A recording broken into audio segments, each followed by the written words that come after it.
Sean ustedes bienvenidas, bienvenidos a este pequeño recorrido que vamos a compartir sobre un cuestionamiento que hemos venido planteando en diferentes espacios, cómo se forma un sujeto crítico.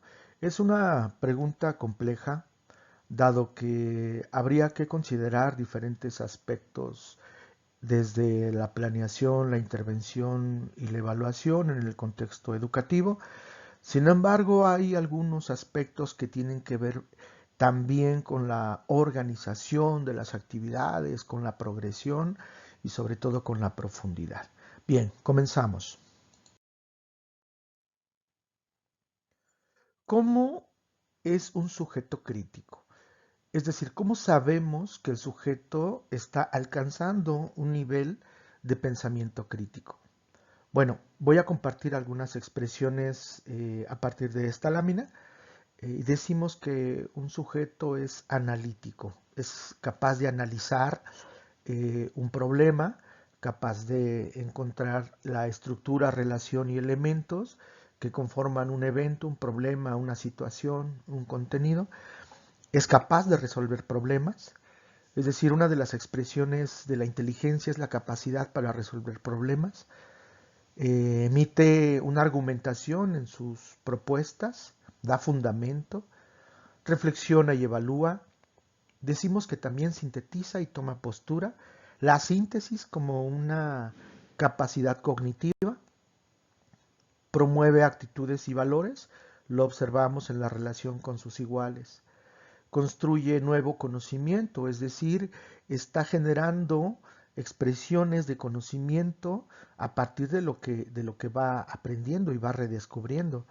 Integra y transfiere conocimiento, es capaz de trasladar lo que está aprendiendo en el aula a su vida cotidiana. Aprende a ser y a convivir, mejora su relación en su comunidad, mejora su relación en su familia, expresa conocimiento emancipador en el sentido de la pedagogía crítica y expresa un conocimiento directivo. Ya acotaremos sobre estas dos cuestiones.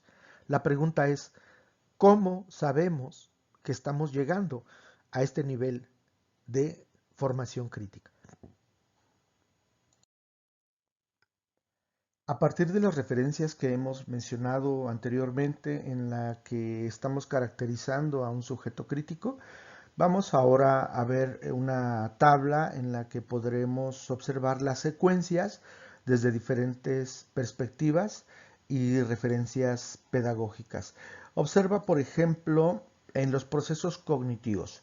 En los procesos cognitivos identificamos una ruta de lo simple a lo complejo, en donde lo literal nos permite recuperar información, identificar información, es un proceso sencillo. La parte interpretativa nos permite generar inferencias, ya estamos utilizando conocimiento previo, generando supuestos, pero es en este estadio donde generamos un proceso de reflexión y evaluación. En esta área, en la parte superior, es donde nosotros podemos emitir una postura, tomamos una referencia sobre los hechos y la argumentamos, en donde emitimos una fundamentación de nuestros dichos. En las habilidades del pensamiento, tomo la referencia de Robert Sternberg con su teoría triárquica. Sternberg habla de un pensamiento práctico, habla de un pensamiento creativo y habla de un pensamiento crítico analítico. Ahora, desde los tipos de conocimiento vamos a referir a César Cole, por ejemplo. Habla de la organización de los tipos de conocimiento para su estudio y análisis y decimos que los conceptuales, en donde están los declarativos y los fácticos, son conocimientos con un determinado nivel de complejidad. Están los conocimientos procedimentales, que representan las habilidades, y están los contenidos actitudinales y valorales. Es aquí donde, en mi opinión, podemos observar que el sujeto está transformando su propia realidad. Una de las definiciones de aprendizaje se refiere a la modificación gradual de la conducta. No creo que pueda haber un estadio desde esta referencia con mayor alcance que el área de las actitudes y los valores para observar que un sujeto se está transformando en este sentido de la educación. Tomemos, por ejemplo, los niveles taxonómicos en la referencia de taxis, orden. Vamos a citar a Bloom, pero igual podemos hacerlo con cualquiera de las taxonomías que conocemos, Marzano, Kendall, Marshall. La taxonomía nos plantea una ruta o niveles o dominios que van desde los simples hasta los complejos. Encontramos también un estadio de los procesos simples, los procesos prácticos y los procesos superiores o complejos. Por ejemplo, la síntesis es un proceso que se genera a partir de una tesis, una antítesis, y se genera una síntesis en la referencia al proceso dialéctico. Y la evaluación es un estadio donde el sujeto toma postura frente a la realidad, emite valoraciones, emite juicios y es capaz de asumir una postura. Las expresiones de Jacques Delors las hemos utilizado todo el tiempo, incluso las hemos convertido en eslogans. Es aprender a aprender, aprender a hacer y convivir. Observa nuevamente cómo en este estadio el sujeto es. El sujeto es y se implica en la realidad en la que coexiste. Aquí hay una secuencia metodológica que te pido no pierdas de vista, porque a partir de esta estructura, que va de lo simple a lo complejo también, vamos a identificar los momentos en los que el sujeto, a partir de toda una experiencia y lo que está viviendo en un proceso de enseñanza y aprendizaje, es capaz de generar integraciones, conclusión y transferencias. En las transferencias podemos encontrar referencias hacia cuando él logra trasladar lo que está aprendiendo en el aula a su realidad inmediata. Y hemos agregado aquí, por ejemplo, a Henry Giraud. Él nos habla de un conocimiento técnico como un proceso de conocimiento específico, habla de un conocimiento práctico, pero es en este estadio donde habla de un tipo de conocimiento que distingue al sujeto de los demás. En Habermas, por ejemplo, encontramos un conocimiento emancipador y Giraud lo sitúa como un conocimiento directivo. Entonces decimos que estos estadios que están señalados aquí aluden a procesos cognitivos superiores, desde las diferentes referencias que hemos mencionado. Hay más en educación, sin embargo, en este momento planteamos esta ruta para ilustrar que no son lineales, es decir, no son deterministas, no van uno primero y después el otro, al contrario, son cíclicos, son recursivos. Sin embargo, en este estadio es donde nosotros observamos con mayor precisión cuando el sujeto está alcanzando ese nivel superior. Cuando un sujeto alcanza estos niveles, estos procesos superiores, interactúa con los demás todo el tiempo, sin embargo, su expresión, su conducta, su lenguaje van reflejando que verdaderamente va avanzando en este proceso de pensamiento, de formación. Ahora, observa muy bien, vamos a tomar dos referencias, por ejemplo, la taxonómica y vamos a tomar la referencia metodológica. A partir de esta relación entre taxonomía y metodología, en las siguientes láminas vamos a explicar un ejemplo de cómo se alcanzaría un proceso cognitivo superior a partir de una intervención. Hemos mencionado que formar a un sujeto crítico es el propósito o la intención de diferentes escenarios o diferentes grupos en educación. Sin embargo, desafortunadamente, como no se llega a la parte prescriptiva, a la parte de los cómo, se queda solamente en el nivel de discurso. Ahora vamos a observar un ejemplo y no pierdas de vista estas transiciones.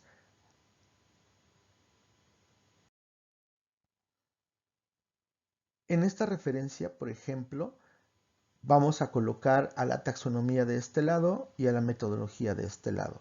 Agregamos ahora dos elementos que tienen que ver con la progresión, que es el orden en que están planteadas, y la profundidad, el nivel de dominio o el nivel de logro que se está alcanzando sobre un proceso de enseñanza-aprendizaje. Observa, por ejemplo, cómo podemos referir con los niveles taxonómicos y metodológicos esta área que podemos vincular hacia un proceso teórico, hacia un tipo de conocimiento conceptual, en el sentido de conceptos, hechos, datos, axiomas, paradigmas, y cómo estamos ilustrando en estos dos niveles taxonómicos algunas relaciones con la intervención ya práctica. En esta segmentación identificamos los niveles en donde se usa el conocimiento, donde se está aplicando en una realidad específica, y la relación igual desde el punto de vista de la metodología, aludiendo a la parte procedimental, y podemos reflejarla en esta ruta hacia los tipos de conocimiento. Es en este estadio en el que estamos reflejando la parte compleja, es decir, la capacidad de síntesis y evaluación a partir de la conclusión, integración y la transferencia. Observa muy bien la parte metodológica porque nos interesa mucho trasladar ahora este esquema más específico hacia un ejemplo de profundización. Aquí estamos desagregando cada momento de la metodología de intervención y solamente lo mostramos de manera general a reserva de que en las partes de la planeación y los desarrollos de las situaciones de aprendizaje vamos a ahondar en estas explicaciones. De momento observa cuántas posibilidades para la explicación, cuántas posibilidades en la parte de las estrategias que podemos utilizar para la ejemplificación. Observa la ejecución basada en un enfoque activo de aprender haciendo, la retroalimentación como un proceso personal, uno a uno, en el sentido de lo que cada sujeto necesita. Y esta parte es fundamental porque la conclusión e integración genera posibilidades de profundización, en el sentido de lo que el sujeto alcanza a integrar, a significar. Y la transferencia como esta posibilidad de trasladar a la realidad, decíamos, lo que se va aprendiendo. Muy bien, ahora observa el esquema siguiente en donde vamos a observar la profundización. Imagina que tú vas a preparar la intervención de un contenido o un tema determinado. Tienes un aprendizaje esperado a partir del cual vas a organizar este contenido. Este espacio representa un parámetro o un espacio-tiempo, le llamamos, en donde vas a organizar el contenido para alcanzar un aprendizaje. Tienes un parámetro 0, un parámetro n, es decir, en el espacio-tiempo, esto podría representar una clase, una sesión completa, un proyecto de una semana o un proyecto de 15 días o más allá en el tiempo incluso, proyectos a mayor escala. Sin embargo, el espacio-tiempo del momento 0 al momento n siempre tiene una secuencia, una serie de pasos que lo organizan. Observa muy bien entonces cómo necesitamos a partir de esta realidad en la que nos situamos, en el tiempo y en el espacio, organizar este contenido, dosificarlo y alinearlo para alcanzar este aprendizaje determinado. Esta debería ser una regla o un criterio gráfico para poder nosotros realizar una planeación. Observa ahora cómo vamos a ir situando los niveles taxonómicos en la parte superior y en la parte inferior vamos a ir representando los momentos de la metodología de intervención. Si tú observas, de este lado del espacio tenemos los momentos o los estadios simples y de este lado tenemos los estadios superiores. Esta línea representa el nivel de profundidad. Entonces, observa muy bien, si tenemos un contenido determinado, que tenemos que trabajar en un tiempo determinado para alcanzar un resultado determinado, es fundamental que tengamos las guías para poder saber si estamos llegando a la profundidad, a la significación, al dominio de este contenido tema para lo que propusimos en el aprendizaje específico. Decimos entonces que cuando el proceso empieza, este espacio-tiempo comienza, el docente, que está señalado aquí, ocupa el mayor protagonismo. Observa ahora este momento de explicación en donde el docente está guiando en una mayor cantidad de representación o de protagonismo este momento. Él explica y él atiende. Es un proceso simple. Sin embargo, conforme va avanzando en la intervención, él modela, observa lo que va pasando. Cuando esto sucede, en los primeros momentos del espacio-tiempo, decimos que el estudiante tiene una mayor dependencia del docente. No ha logrado la autonomía ni la autogestión. Pero conforme avanza, en el momento de la ejecución o la intervención, el docente va cambiando su intervención, el estudiante va adquiriendo un mayor papel protagónico. Aprender haciendo significa también ir asumiendo la autogestión y el autoaprendizaje, y observamos cómo conforme va avanzando en la parte de la intervención, si es guiado en función de la profundidad, el estudiante tendría que ir generando los procesos que están de este lado, representando entonces una menor dependencia del docente, y observa en este estadio de la transferencia cómo el estudiante estaría alcanzando esta independencia en el aprendizaje. ¿Qué pasaría, sin embargo, si nosotros no consideramos esta línea de la profundidad y el docente solo explica y ejemplifica? Observa esto en el esquema. Si esto sucede, el estudiante no está alcanzando más que niveles de ejecución y operación. Observa. Es el docente en la dinámica cotidiana, si llega hasta este momento, explica, pone un ejemplo y deja tarea. Observa, explica, deja un ejemplo y guía una tarea a partir del aula o el libro de texto, y el estudiante se queda en un nivel de operación en el que no alcanza la independencia. ¿Y qué pasaría, por ejemplo, si el docente organiza una sesión, acuérdate el espacio-tiempo, o un proyecto en el que va cuidando alcanzar la profundidad en orden, en una sistematización y eligiendo las estrategias adecuadas para cada momento? ¿Recuerdas la tabla anterior? Hay estrategias para la explicación y para cada uno de los momentos de intervención. Observa este espacio entonces, que es lo que nosotros queremos proponer en un momento de planeación para alcanzar un nivel crítico.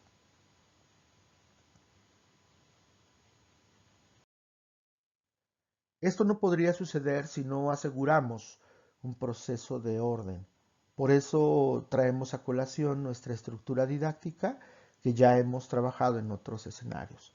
Es fundamental que nosotros tengamos estas ayudas, esquemas, rutas, para poder generar procesos de organización. Recuerda que la estructura didáctica tampoco es lineal, es dinámica, es recursiva, y lo interesante es que este contenido planteado en un currículum determinado va a ser confrontado con una realidad en la que el estudiante vive y se sitúa. Utilizamos los momentos de planeación, la intervención y evaluación. Si tú estás de acuerdo, los ejemplos anteriores nos tendrían que ayudar a cambiar el sentido de una planeación en función de una profundidad, la intervención en un proceso de aprender haciendo y la evaluación en congruencia con estos dos aspectos. Ahora, agregaríamos una referencia de planeación. Tendríamos que generar entonces situaciones de aprendizaje en donde el estudiante tenga que resolver estos conflictos cognitivos para alcanzar esa profundidad, ese nivel experto, ese nivel de dominio. Sin embargo, esto no podemos lograrlo si seguimos solamente utilizando los primeros niveles de intervención metodológica. Recordamos, los primeros niveles son la explicación, la ejemplificación y la ejecución.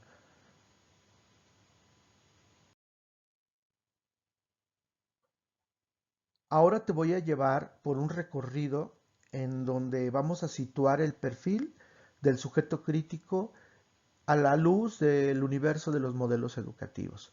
Es un recorrido breve, pero importante para saber cuándo en un modelo educativo, en su diseño, en su cuerpo, se declara el perfil del estudiante técnicamente hablando. Es importante conocerlo, pero también es importante saber qué posibilidades tenemos nosotros para poder intervenir en consecuencia. Vamos entonces.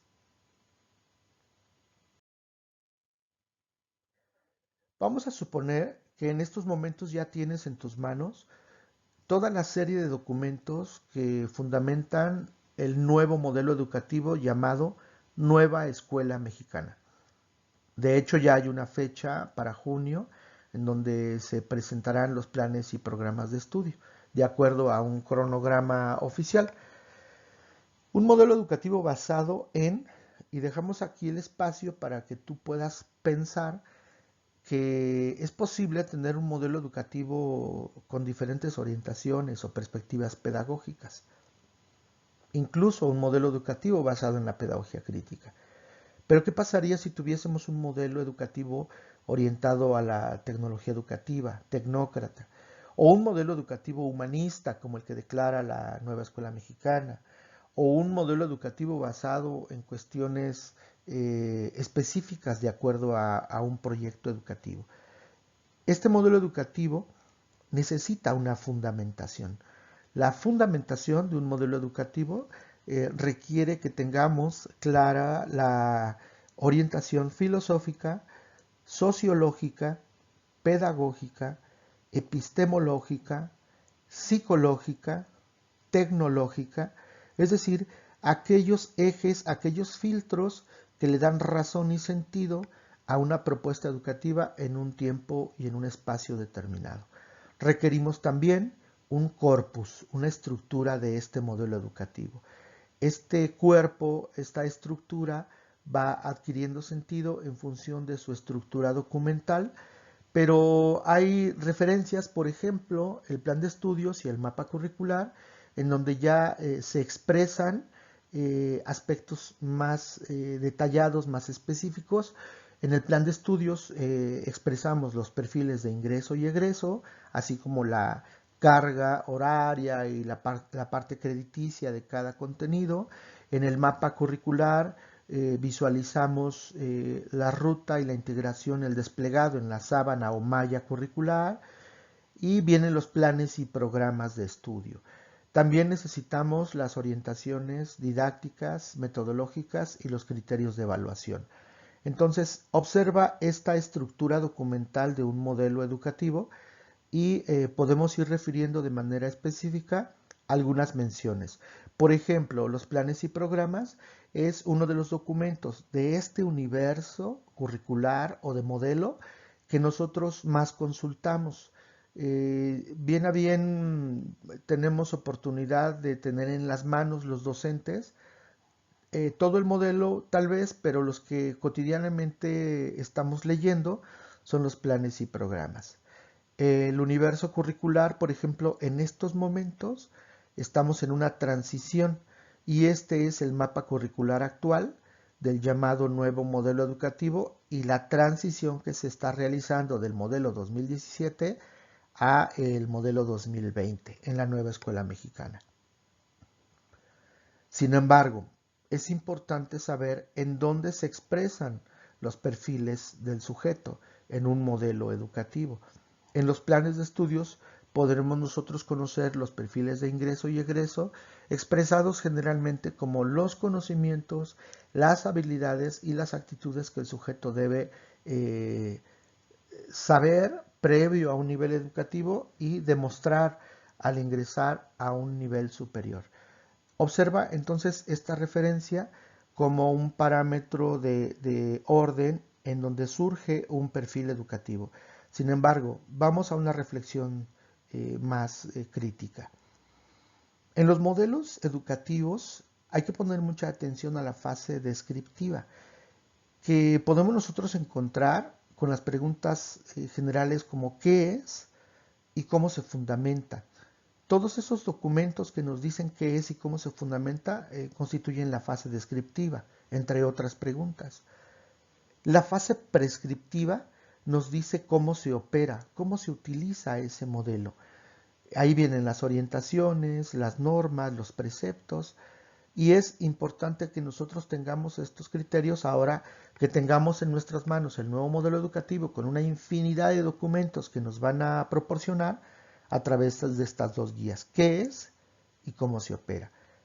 Observa muy bien, aunque un currículum esté presentado en una forma oficial, formal, a través de un paquete, una estructura documental, decimos entonces que es un currículum escrito.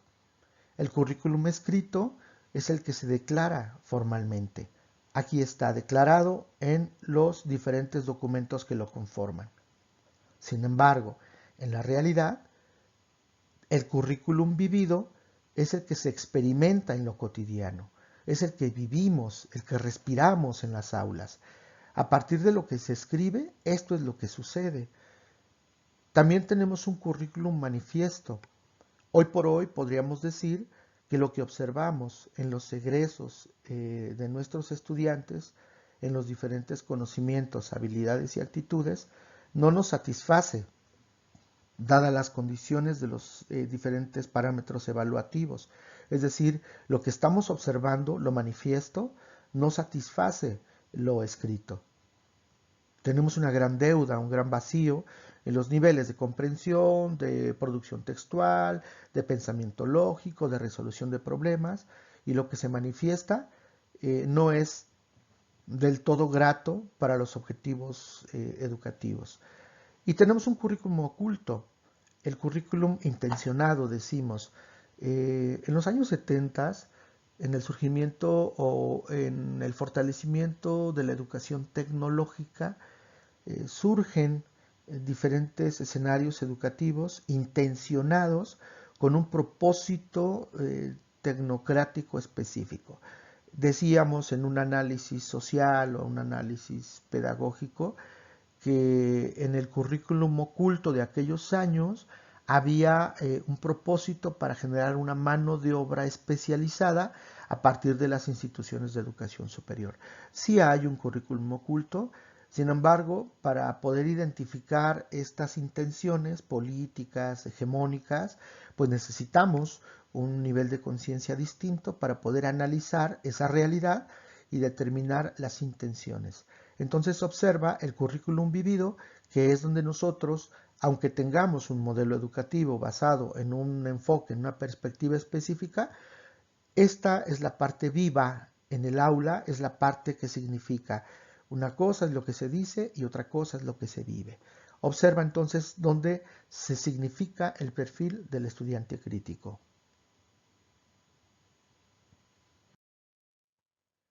Bien, observa ahora cómo este perfil de un estudiante que emerge de un modelo educativo que está declarado trasciende en función de la relación que tiene cuando va avanzando de un nivel educativo a otro. En el nivel primaria, por ejemplo, cuando un profesor hace su evaluación diagnóstica, se da cuenta de cómo vienen los niños del nivel educativo de preescolar. Y seguramente que habrás escuchado algunas expresiones en el sentido de la maduración que traen en las habilidades comunicativas, en la lectoescritura o la maduración para la lectoescritura, etcétera. Pero ¿de qué se queja un profesor de secundaria respecto a las habilidades, a los conocimientos y a las actitudes que tienen los estudiantes en su primer año de secundaria? Estamos hablando de los mismos procesos. Y en media superior, por ejemplo, nos encontramos estudiantes con graves carencias en la comprensión lectora, en la producción textual, en la redacción, en la ortografía, en la investigación, en la autonomía. Entonces observa hacia atrás esta transición en donde no hemos asegurado en los niveles básicos un proceso de autonomía, autogestión y sobre todo de profundidad, como lo ilustramos en la lámina anterior. Siempre estamos aludiendo a la profundidad cuando estamos hablando de los procesos de enseñanza y aprendizaje. Siempre estamos aludiendo a los niveles superiores en los que el sujeto alcanza esa transformación. Por eso es que el estudiante crítico representa una oportunidad de poder alcanzar dichos niveles superiores. Es grave el escenario en el nivel superior, por ejemplo, también. Cito nada más para referir una estadística que dice el 34% de los estudiantes de nivel superior no comprende lo que lee. Si ese es el escenario en educación superior, ¿qué estamos nosotros pensando o qué inferimos sobre toda la transición en el sistema educativo? Por eso reiteramos la importancia de alcanzar un nivel de pensamiento crítico en la educación.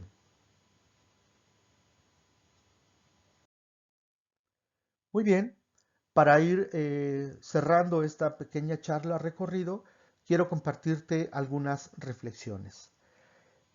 El enfoque pedagógico crítico necesita un currículum específicamente diseñado desde este enfoque.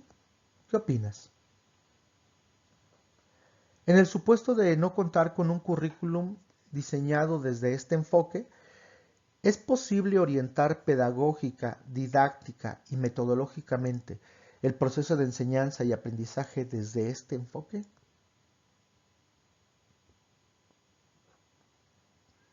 ¿Cómo favorecemos la formación de un estudiante crítico desde la planeación, la intervención y la evaluación? ¿Qué tipo de perfil de egreso nos permitirá asegurar que estamos formando sujetos críticos? Y finalmente, ¿qué tipo de expresiones de aprendizaje manifiesta o podemos observar de manera manifiesta en un estudiante formado desde la pedagogía crítica?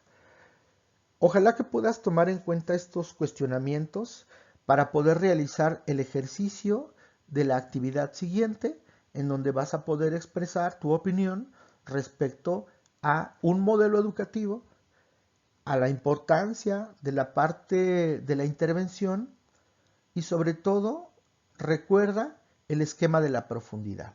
Es posible que podamos alcanzar la profundidad, pero insisto, no es una cuestión de intención solamente, o de buenas intenciones, o de consignas políticas, ideológicas. Es también una cuestión sistémica, metodológica, ordenada y profunda. Bien, hemos llegado a la parte final de nuestro recorrido. Ojalá que lo compartido anteriormente como ejemplos, como reflexiones, hayan sido de utilidad. Más adelante entraremos con herramientas más concretas y ojalá que podamos ir construyendo un escenario distinto. Hasta vernos otra vez.